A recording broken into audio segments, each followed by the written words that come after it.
What a great song. What do you know about the Olivet Discourse? Nothing.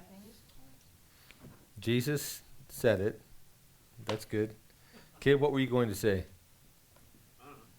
It was at the mall. No, to buy my glasses on. Yeah, I thought you raised your hand. I kind of did. So, when you in the Gospels is the account of Jesus' message called the Olivet Discourse, and other than the Sermon on the Mount, it's his most infamous message. And it has to do with some end times things, and he's talking predominantly about that century. Still, he's not talking, though he will talk about some of the things that we're looking at in Revelation.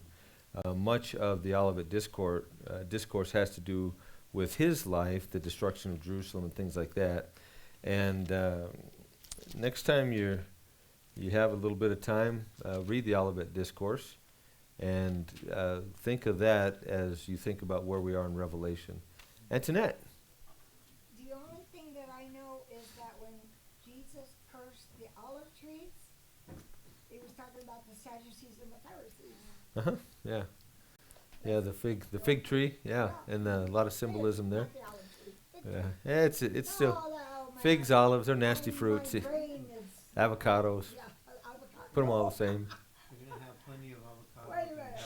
If there'd been one of those there, he would have cursed that one. But yes, and that, but the fig tree, and that's exactly what he was talking about, though. Yeah, I know, I got it mixed. It's okay. No, they You got the create- truth right. Olive, fig, trees together now. but it had to do with the Pharisees and the Sadducees. So in the Olivet Discourse, he's talking about, it's before his death. When we come into Revelation, and he's talking to John, of course, it's after not only his death, but his resurrection. In the Olivet Discourse, the destruction of Jerusalem is around the corner, and there will be, some have estimated 1.5 million people, men, women, and children, but it'll be a horrendous massacre.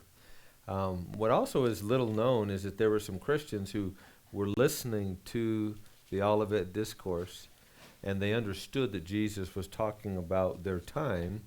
And remember, some prophecy has near application and far application.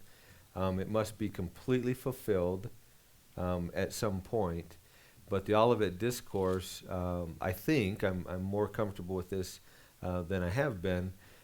Jesus is really focusing primarily on the first century and the destruction of Jerusalem. And there's a large group of people who followed this. They went up to a place called Pella, why it's not a common tour site, and they were saved. When it's one of those emperors, Tiberius, or wasn't Tiberius, but came down and wiped them out. And so when we compare where we are in Revelation and we think of what Jesus was saying there in the Olivet Discourse specifically, he hadn't died yet. You compare Revelation, this is after the resurrection. In the Olivet Discourse, Jerusalem he's talking about Jerusalem being destroyed, and it would be in AD 70. In Revelation, what Jesus talks about is the empire, or empires, being destroyed. All the world empires would be destroyed. In the Olivet Discourse, it takes place within the synagogue, within the Jewish movement, if you will, and in his teaching. In Revelation, it's outside of Jewish formality. The Jews have been set aside temporarily. In the Olivet Discourse, specifically what he's addressing are the false messiahs, that there will be false messiahs. And what's interesting when you study, and this is, I'm making a pitch, unashamed pitch to study and know history, and not just, the history of the last 20 years or history of America is good and interesting, but church history. And there were false messiahs. That there had been false teachers, and some might disagree, and that's okay. They're wrong. There really weren't false messiahs until after Jesus came. And there would be false messiahs. One of them, and I can't pronounce their name, it's, Joby One Kenobi, something like that. Not really. But there was one, and he convinced, and see, for these false messiahs to be effective, they had to convince the rabbis, the Jewish people, the teachers. and there were more than one that would do that. And one of them, when he finally got threatened by the Turkish emperor, can't remember his name.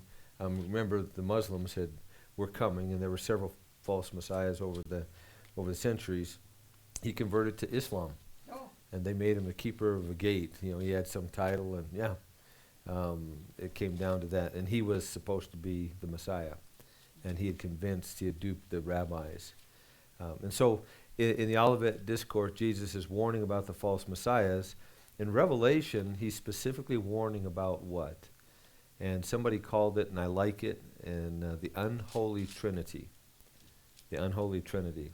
You have the false prophet, you have the beast, and you have the Antichrist. And we've been reading about that, and we'll certainly read more of that. In the Olivet Discourse, this was a temporal judgment. When Jerusalem was destroyed, it was a temporal. It was a temporary judgment, as it were. When we read Revelation, it's eternal judgment. It's eternal judgment. That's what's at stake here. And the reason that I wanted to bring that up, other than the fact that I was just kind of reading and studying and play with some of these things and thought, I need somebody to share it with. So thanks for letting me share it with you. And so this this happened in AD 70, infamously so. And then, of course, what we're looking at in Revelation hasn't happened yet. When Jesus is giving the Olivet Discourse, that is to the nation of Israel. Not that it doesn't apply, but he's speaking to the nation of Israel there. And I'm more convinced of that today. I didn't quite get that before, because I'm trying to make the near application, far application, fit. And, of course, he does talk about, but the Olivet Discourse is really about Israel. What we're reading about here is about the church. It's about the church. AD 70, now some people, and they're called preterists, that's a cool word, pre-tourists, and it's not spelled like tourists go see things, but T-E-R. But a preterist is one who believes that the destruction of Jerusalem was the fulfillment of all the future prophecy that Jesus had in mind. And that's not biblical, by the way. It doesn't line up well. And so that's why they go to partial preterist positions. Eschatology is full of all kinds of wild ideas and people trying to figure out everything and going places they probably shouldn't. Instead, let's go where we can. Let's understand what we might, and let's leave the rest where it needs to be, and that's a mystery. do you know why I got so mixed up? Because in my King James, Uh-huh. when you look up olive, it refers to figs. Oh, does it? Yeah, Really? it does. I didn't know that. Yeah, well, I just found it. I'm remembering that, and it's in my brain, and that's why look up the word olive. It relates to Psalms 128 and then Habakkuk 3:17. And when you go to 3:17 in Habakkuk, it says fig instead of olive. And Habakkuk's talking about a fig tree. Yeah, I don't know why, because they're don't two know different why. fruits, and they know So the that- difference. Yeah, I know, but that's why that was in my brain. Well, that's okay. We understand that the main thing I'm is, confused. what's that? It was a fruit, and the tree was cursed, but it did have to do with the scribes, the Pharisees, and the Sadducees. It symbolized their rejection of the Messiah, and that God had cursed them, and they would be cursed for rejecting him. Well, let's take a look at Revelation 15, pick up where we left off. As the outpouring of divine wrath escalates, God's evangelistic effort is going to escalate as well. Sometimes we look at the tribulation and we think there's not much evangelism going on. We've got the 144,000 Jewish witnesses, evangelists, if you will. But as his wrath escalates, and this is important for us to get, so does his effort to save. Sometimes people have a tough time. Well, why doesn't God just say it's okay? Forgive everybody. This is the universalist position. And of course, the immediate answer is it makes a mockery of Jesus' death, is what it does. But he is not willing that any should perish, but all. He loves all and wants to see them saved, even though many will reject him. And so the result is going to be the greatest harvest of souls in human history. If you look, keep your hand in 15, in Revelation 15, but go back to chapter 7, and I'll read verse 9. So I went to the angel, chapter 7, verse 9. So I went to the angel and told him to give me the little scroll. And he said to me, take and eat it. It will make your stomach bitter, but in your mouth it will be sweet as honey. And if you look at that in that text in there, I'm not sure that that's a text I wanted. And I took the little scroll from the hand of the angel and ate it. It was sweet as honey in my mouth. But when I had eaten it, my stomach was made bitter. And I was told, you must again prophesy about the peoples and nations and languages and kings. God is still evangelizing, even though his wrath is being poured out and it's just around the corner here with the 7 bowl judgments. He wants people to be saved. There will be a lot that survive the tribulation. There will be a lot that survive the tribulation and enter into the millennial kingdom. And so if we drew it up like this, I think we'll have to erase first.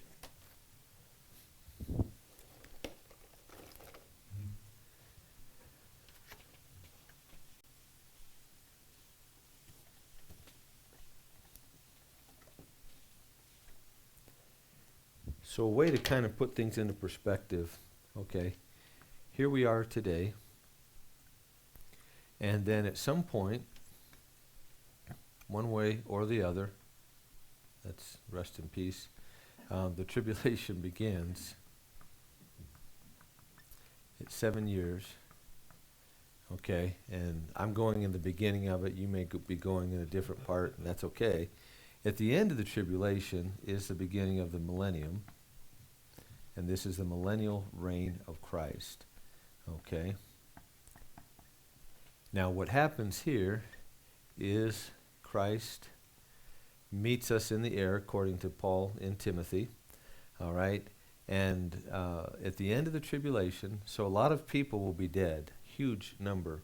3/4 of the earth are going to be dead, the martyred saints. But there will be some who are alive at the end of the tribulation, and they will enter the millennial kingdom. This is the second advent of Christ. He's going to come to the earth, and he will establish his kingdom on earth for the 1,000 years. There are 2 famous battles. We know them, Armageddon, and then Gog and Magog. Okay, at the end of the 1,000 years, after this battle, everything is going to be destroyed. I believe it's not just the earth. I believe it's everything that God has created, everything physical, tangible, all the universes, all the galaxies. There's no reason to believe anything other than that. Just as God created. And if you look at Genesis very clearly, it states you got this expanding universe. Guess what they tell you? They talk about that all the time. But it's all going to melt away, and then God's going to create a new heaven and a new earth. And this is a physical, tangible place where we will, believers will be with Christ, he in his physical, tangible body, which he still possesses. And from the time he received that during his incarnation 2,000 years ago, he hasn't left it. He didn't leave it behind. How all the other details work, I don't know. But when we look at Scripture, there is no reason to believe anything else other than that. And the angels, again, just as you saw him go, he will come again. This is physical, tangible. This is this earth that we're on now. With all the damage and everything else, it'll be the first and most perfect reign.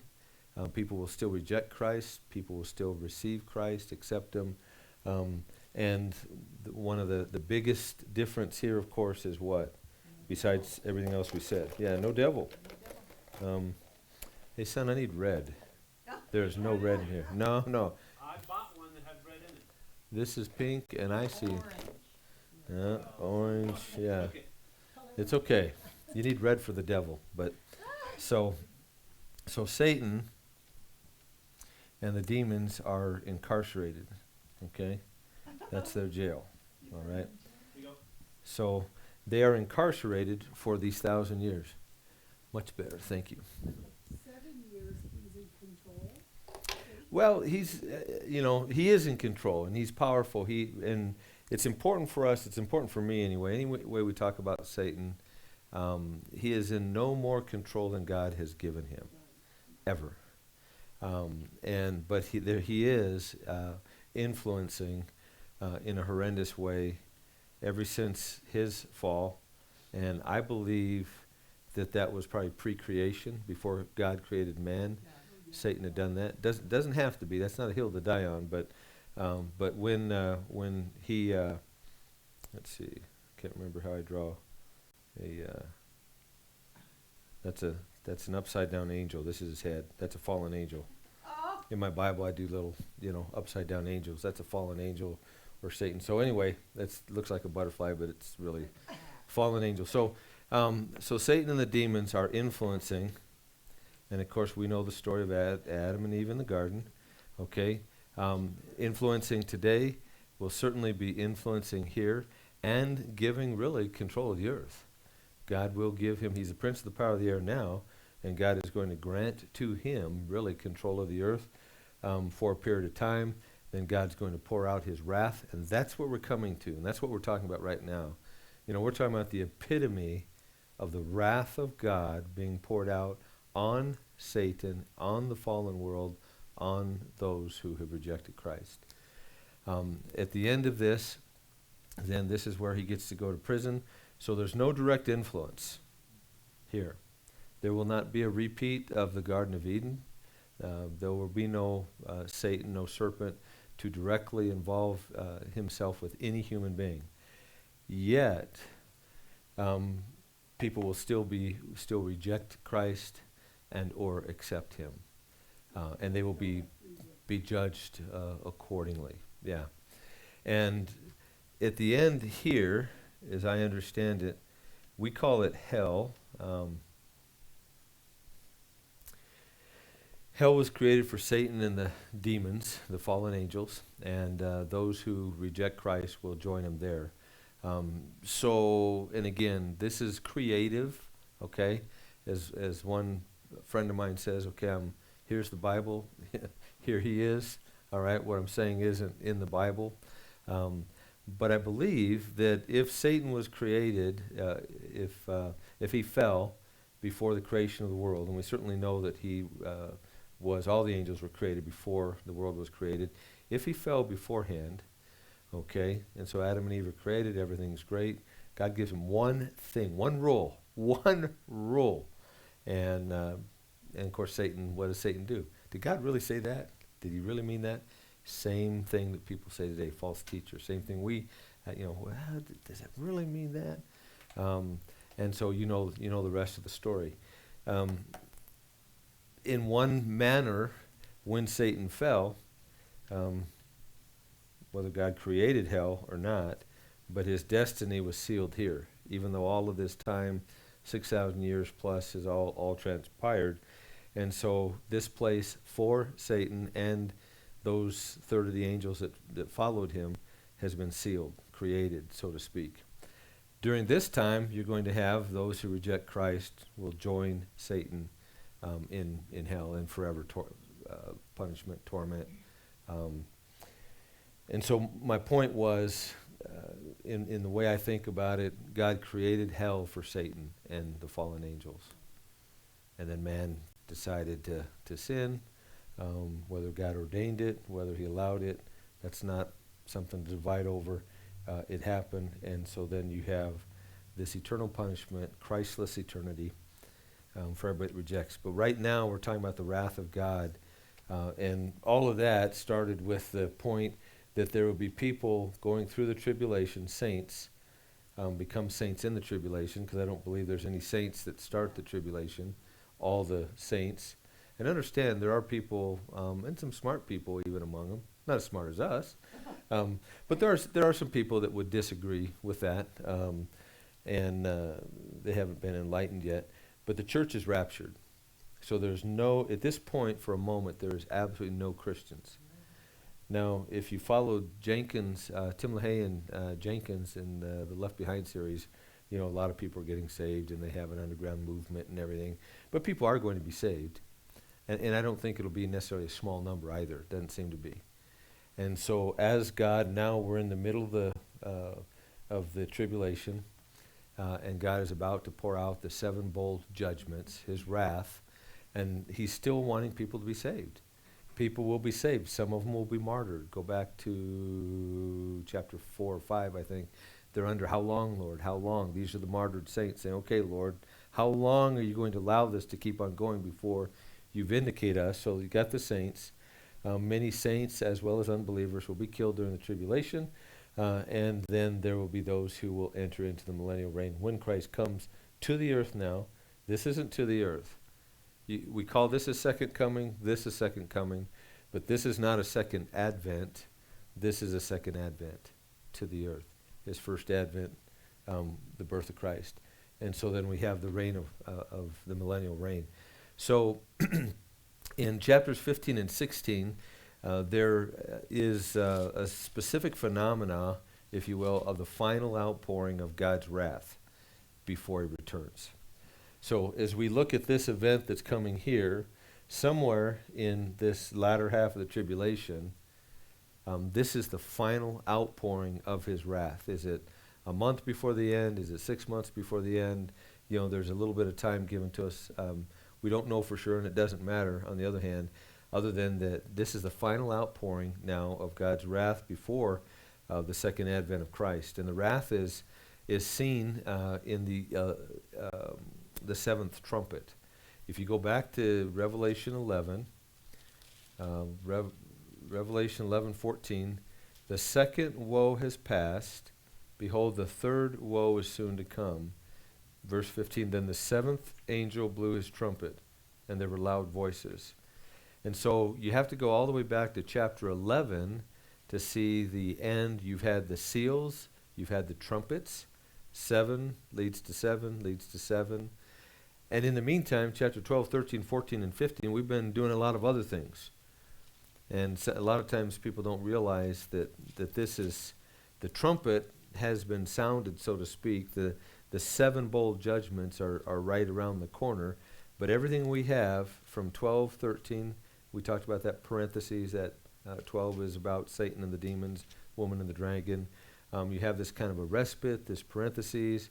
Now in chapter 15, this short chapter of Revelation, he's setting the stage now for his final outpouring of his wrath. And these are the 7 bold judgments. So you have to connect Revelation 11:15 to 16:1. And then everything that's happened in 12, 13, 14, 15 has been other informational that God wanted us to know. And so this chapter, by the way, 15, isn't written to defend God's wrath. We don't need to defend God's wrath. Sometimes we feel like we do, right? It doesn't seem very merciful. It doesn't seem very kind or loving, or on and on it goes. And you may have fielded some of those questions. You may have thought some of those things, because this short chapter that we're studying right now is introducing us to these rapid-fire judgments of God. They're going to come quick. They're going to come hard. They're going to come like nothing this world has ever seen nor could imagine. But we try to imagine it, don't we? You're trying to imagine it right now. And we're going to unpack it to the best we can. But the word of caution is we'll go where the Bible takes us, and we'll leave those other places to embrace the tension or the mystery that God has left us with. There are several reasons for the outpouring of God's wrath, and that's what we're going to look at, that we can discern from our text here in Revelation 15. What would we say are the reasons for the outpouring of God's wrath? And we'd say, well, God's just, holy, world horrible, boom, that's it. Well, he gives us a little bit more, and that's what we're studying here. Now, so first of all, the scene, and we'll reread some of this text. We've read it 3 or 4 times now each week. This is a scene in heaven. And the scene in heaven, talk about the tabernacle, or your Bible may use the word tabernacle. It may use a different word, but the scene is in heaven. And heaven is anticipating these bowl judgments. The angels will come from heaven, from the tabernacle. Same thing as we saw in Revelation 4 and 5 in the case of the seals, and then the trumpets in chapter 8. And this is the third heavenly sign that John has seen in Revelation. This is the third heavenly sign. This is the third time John is given a glimpse, if you will, either in heaven or something to do with heaven, since that's where these judgments are coming from. If you remember back in chapter 12 and verse 1, he saw the sign of a woman clothed with the sun. This is the woman and the dragon. The woman was clothed with the sun and the moon under her feet, and on her head a crown of 12 stars. A couple verses later in chapter 12, he saw the sign of the great red dragon, having 7 heads, 10 horns, and on his heads were 7 diadems. The terms great and amazing express the enormous importance of this sign. So look at verse 1. Then I saw another sign in heaven, great and amazing. You may have a different translation. It may use the word marvelous. Okay. Yeah, that's okay. Marvelous, amazing. 7 angels with 7 plagues, which are the last, for with them the wrath of God is finished. The sign consists of 7 angels, and they have 7 plagues. And the same beings who care for and minister to God's people, think Hebrews chapter 1, are the ones that are going to bring God's wrath to the sinful world. So the angels that do God's beckoning and provide for us, protect us, guide us, at times, whatever the case may be, will be the ones that now have God's wrath that's going to be poured one by one and very quickly upon the world. If you look at Matthew 13, we won't right now. We're getting to it eventually. If the Lord tarries is coming and I live, we'll be in Matthew 13 before you know it, since we're about ready to finish chapter 9. But it does talk in Matthew 13 about God's wrath on the sinful world. And the word plague, plegi, or plegi, is the Greek word, and it means a blow or a strike or a wound. And it's used here. It's used in Luke and Acts, and Paul uses it in 2 Corinthians at least 3 or 4 times. And that same word is used here in Revelation to describe the beast's fatal wound. The beast's fatal wound.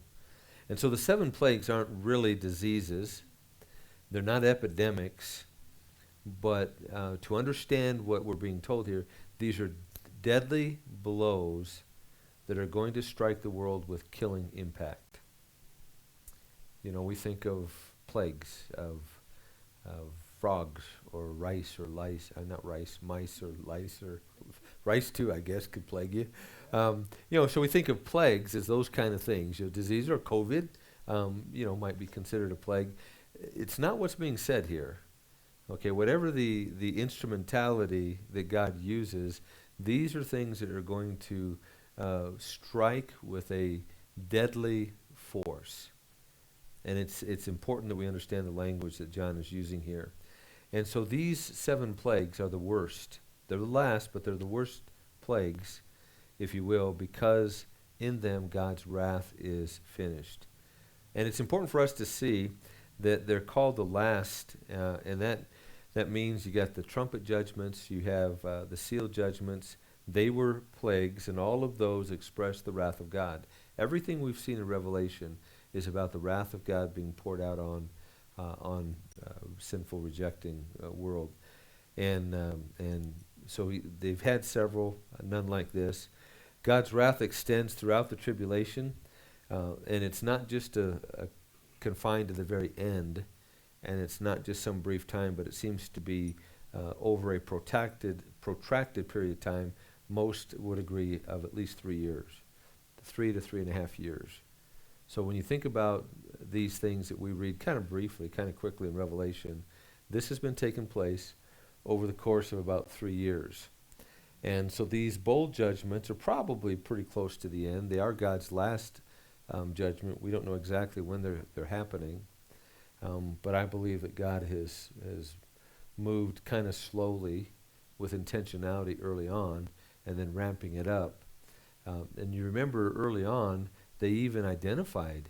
They said they knew it was God that was doing this, but they still rejected him. Hell, that's pretty. Looks familiar. And so they still rejected him. I know it's you, God. We can't imagine that, right? I have difficulty with this. Every time I read that in the early part of Revelation, we know it's you. We're going to encounter some more of this too. We know it's you, God, but we are not going to repent.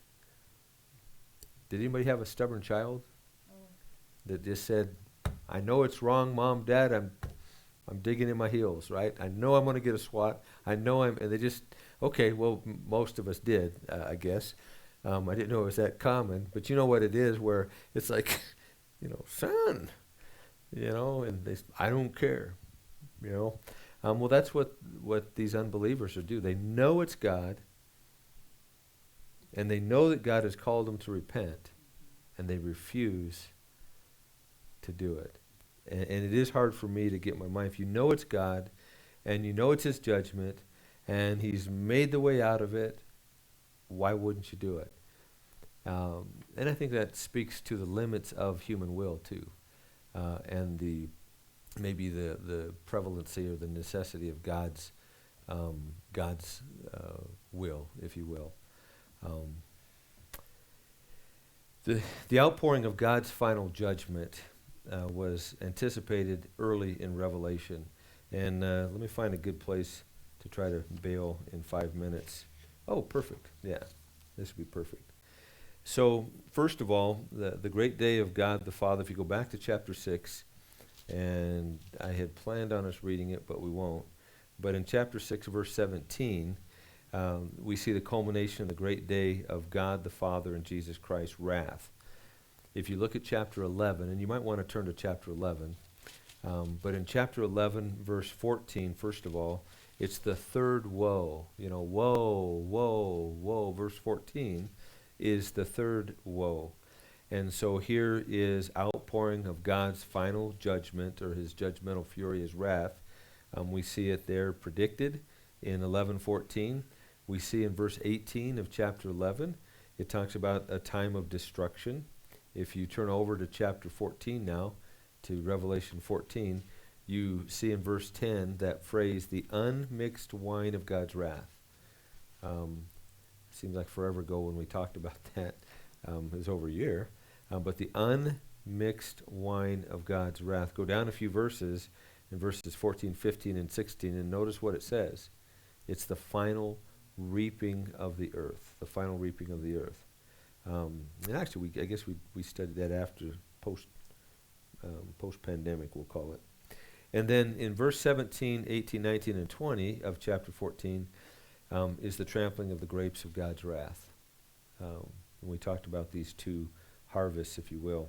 So this is the wrath of God. Thumos, not thermos, but thumos, is the Greek word from which wrath is translated. It is a very strong word, and it describes a kind of rage. I don't know if you've ever seen somebody, that just really loses it. We hear road rage, but I mean, when somebody just really loses it, they seem to have no control. They're very passionate. They're very physical, emotional. They're hollering, they're screaming, they're kicking, they're cursing, whatever it may be. And so we describe this outburst of anger as rage. And this is the word that this is wrath. And so when you think about rage and you think about this kind of outpouring of anger, not out of control, but in control, since it's God's wrath, of course, this is what is being described for us here. God's anger, and just a few thoughts, and we're going to close, and that'll bring us to verse 2, where, Lord willing, we'll start next time. But think about it for just a moment. God's anger must be expressed against all unforgiven sin. If you're still in 14, you can look at verse 8, verse 10, but in chapter Revelation 14, all unforgiven sin will be addressed by God, and He will pour His wrath upon that. In Revelation 16, turn over to our next chapter there, 16:19. The great city was split into three parts, and the cities of the nations fell, and God remembered Babylon the Great to make her drain the cup of the wine of the fury of His wrath. You think about what we learned in chapter 14 about the wrath, the grapes of God's wrath. In verse 19 describes this rage of God, this wrath of God being poured out on unforgiven sin. If you turn over to 19:15, 19 verse 15, from his mouth comes a sharp sword with which to strike down the nations, and he will rule them with a rod of iron. He will tread the winepress of the fury of the wrath of God the Almighty. So we get a picture that God, his anger, his wrath, his rage is going to be expressed against all unforgiven sin. And God's final wrath is called fierce wrath. And it's Zephaniah who tells us about that in Zephaniah chapter 3 and verse 8. Let me read the verse for you. It says, "Therefore wait for me, declares the Lord, for the day when I rise up as a witness against you. Indeed, my decision is to gather nations, to assemble kingdoms, to pour out on them my indignation, my fierce wrath, all my burning anger." Take a look at Zephaniah 3:8 sometime. "For all the earth is going to be devoured," God says, "by the fire of my zeal." It's true, as Peter writes in 2 Peter 3:9, and we're going to finish with this, almost exactly on time, still 11:30. Peter writes in 2 Peter 3:9, "The Lord is patient toward you, not wishing for any to perish, but for all to come to repentance. Yet those who refuse God's love, those who reject his grace, those who scorn his mercy will inevitably face his wrath." And so as this chapter unfolds, we're going to look at the outpouring, this final outpouring of God's wrath, and we're going to see three things in particular. We're going to look at the vengeance of God. And if you look at verse 2, it's the vengeance of God. Then we're also going to look at the character of God. Why does God have to do this? Why does and he's not defending his wrath. He doesn't have to. But he does explain it in chapter 15. And we see the vengeance of God. We see his character and why this must take place. And then we see his plan. As he comes into the end of chapter 15, he lays out his plan. And then boom, chapter 16, these angels that have come forth from heaven with the bowls of judgment, one by one, very quickly and rapidly, they're going to be poured out on the earth. Any questions or comments? Yeah, Antoinette? So the people who are living in God's wrath at that time, according to chapter 15 at the end, it says not one will be able to, because it says no man was able to enter into the temple till the 7 plagues were over.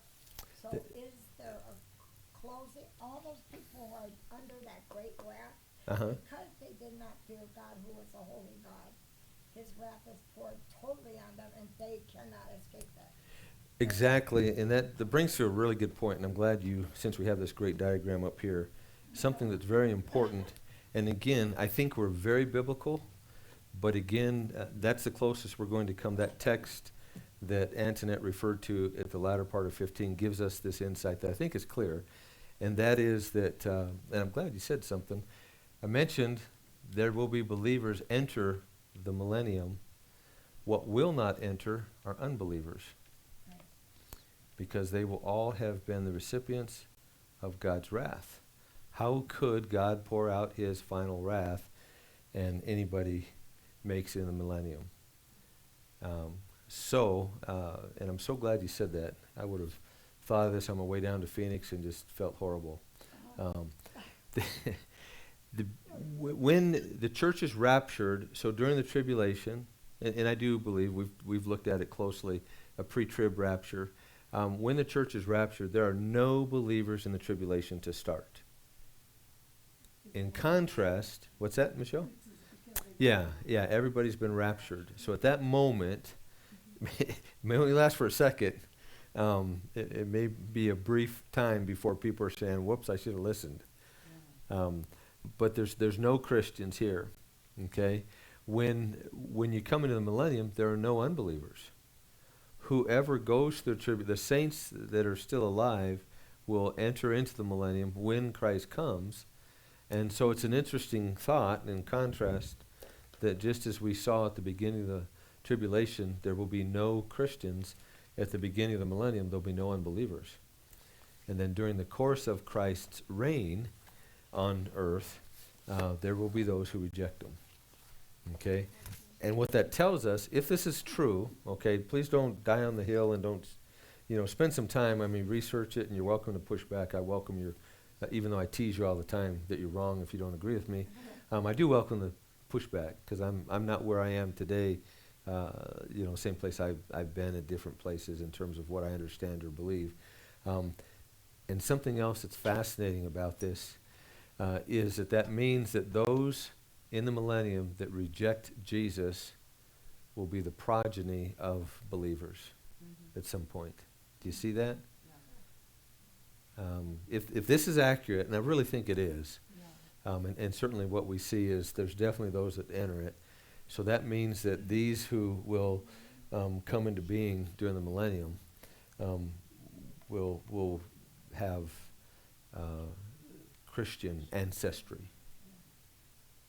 Every single one. But yet they'll still have that volition to reject Christ, and they'll exercise it. Fascinating, isn't it? Yeah. Question. Up there, the very corner when you say new heaven, new earth. Uh-huh. All those people who die believers and are with Christ, and he makes a new heaven, where will those people be during that time? Yeah, he knows it. They're- He knows the answer to that. They're hanging out in the waiting room. Okay. Good question. And I started to mention it for time I didn't.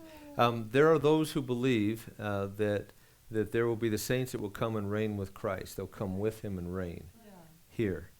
Okay? Makes sense. There are those who draw a distinction between New Testament saints and Old Testament saints, believing the Old Testament saints won't do anything until here. None of that you can't draw a hard line on that, but they have good reasons for these different things. What seems most consistent, so Christians will come, at least some, certain ones, will reign with Christ. Okay, somewhere in there you get your glorified body too, right? Because you're going to be in a physical world here. And so where are, and you're talking specifically about all the saints? Yeah. Like if heaven's gonna get destroyed, isn't that where Well, people who believe after they die? oh, okay, I see. are? Yeah, you're And such a so literal what thinker. happens That's to good. those folks while There is a place that's otherworldly. Yeah, there is. Wherever God is otherworldly. But let's say that every saint comes and reigns with Christ. That's viable. And by the way, this earth could easily take that. This earth could sustain, with better management, billions more than they have. All it needs is better management. 8 billion people on this world is not that many.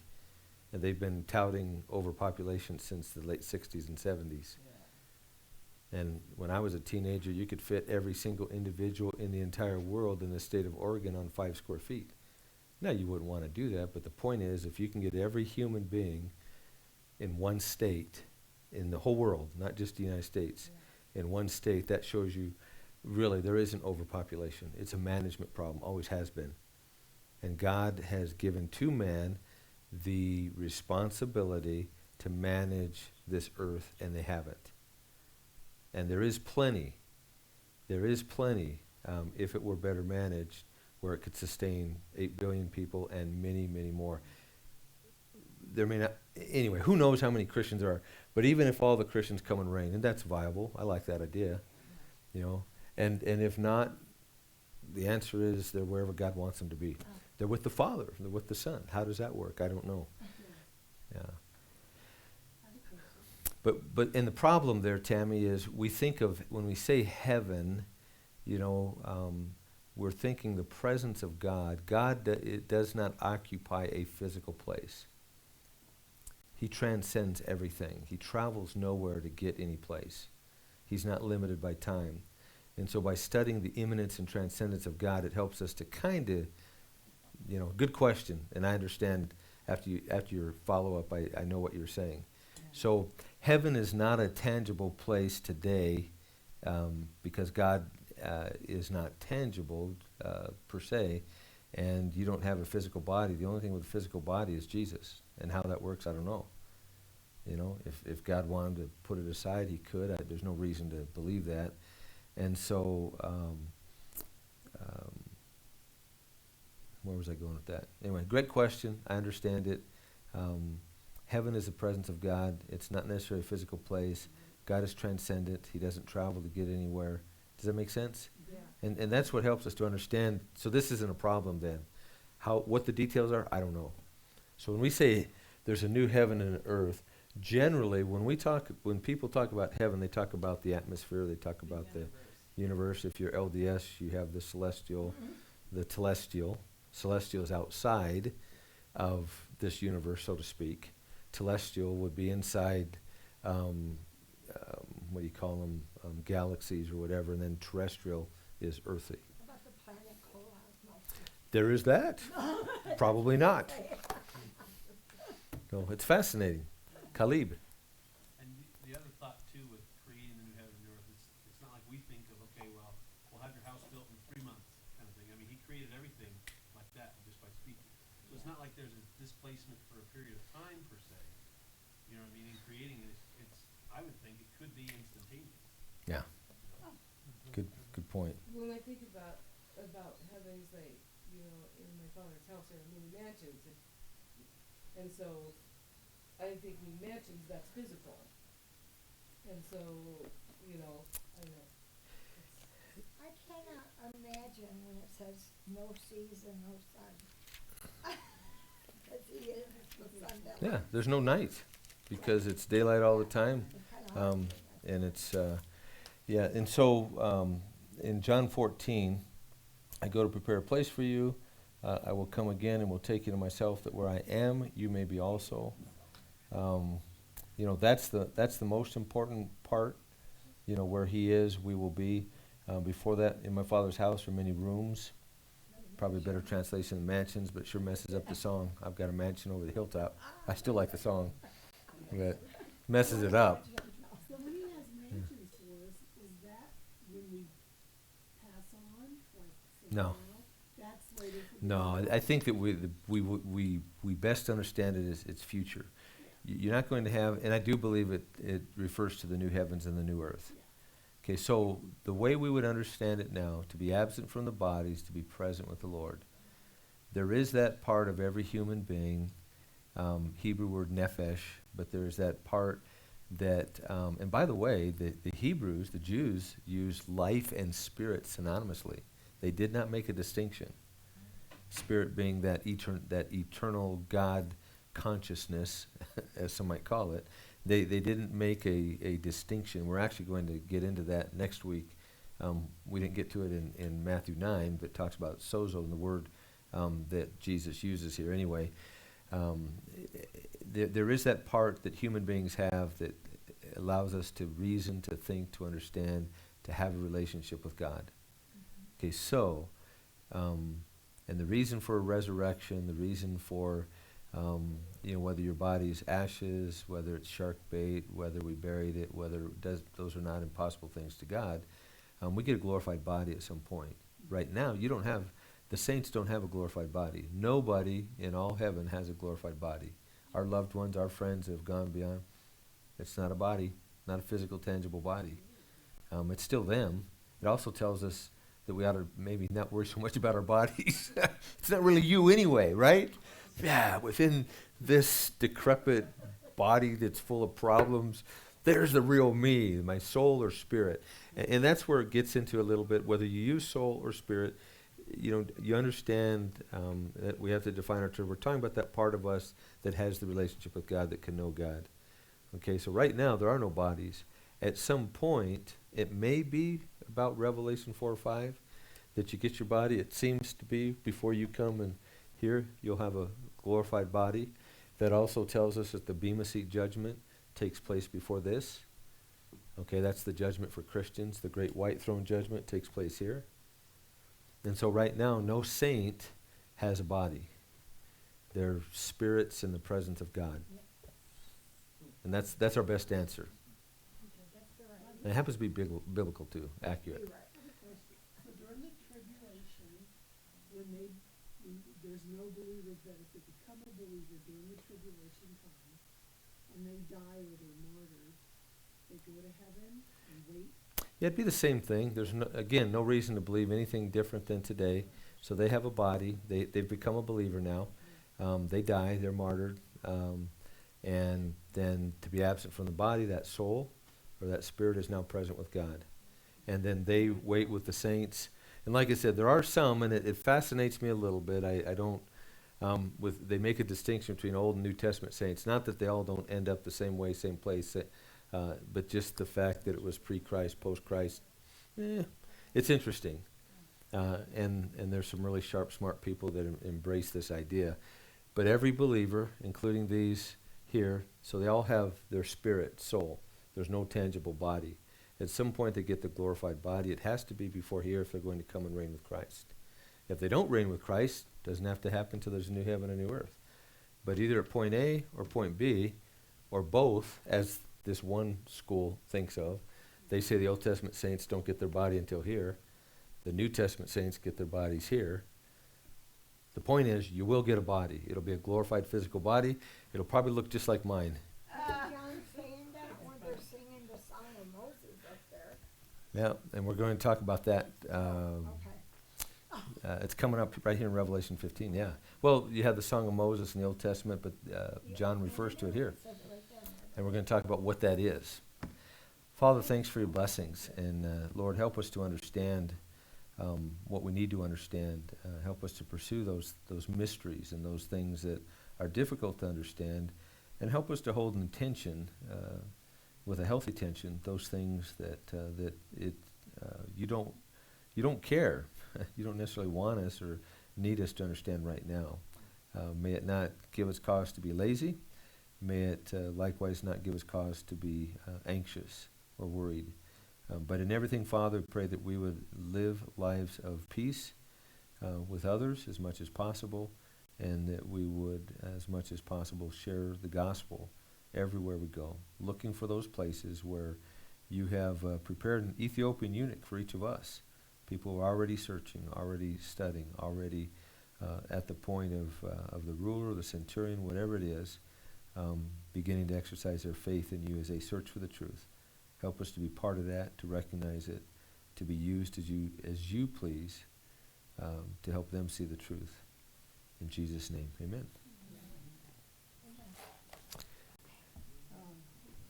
Talking about those offspring in the millennium, I saw a wonderful bumper sticker, and it said, God has